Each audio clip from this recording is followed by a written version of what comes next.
soo bëggee aljanna benn yoon rek la muy yoon bi yonent bi sallallahu alayhi wa sallam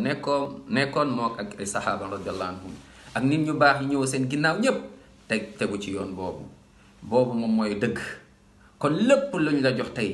nga dégg ñu naan laan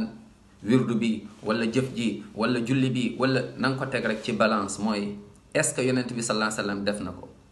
est-ce que sallallahu alayhi wa sallam digle na ko, est-ce que def nañ ko ci kanamam mu daal di koy nangu. allahu akbar loo jot na nga ko teg ci balance boobu rek est-ce que lii bul xool mbooloo bul xool dëkk bul xool ay tur déedéet référence mooy laqad kaana lakum fi rasulillahi uswatun hasana. yàlla nee na ci yonent bi rek laa leen royloo sallallahu alayhi wa sallam. keneen koy roy na fekk ni mu ngi roy yonent bi sallallahu alayhi wa sallam nga koy roy.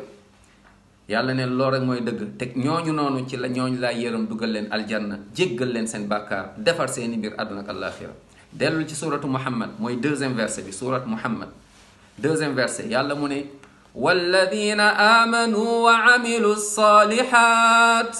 ñoo xam ne gëm nañ jëf-jëf yu baax wa amanu bima nuzzila ala muhammadin wa huwa alxaqu min rabbihim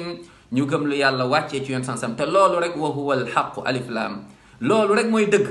bàyyee ko ci seen borom kaffara anhum sayyi'atihim wa aslaha baalahum yàlla da leen di jéggal seen bàkkaar day defar seeni mbir dugal leen aljanna yàlla na yàlla yërëm ñu déggloo ñu diine dugal ñu aljanna allahumma amin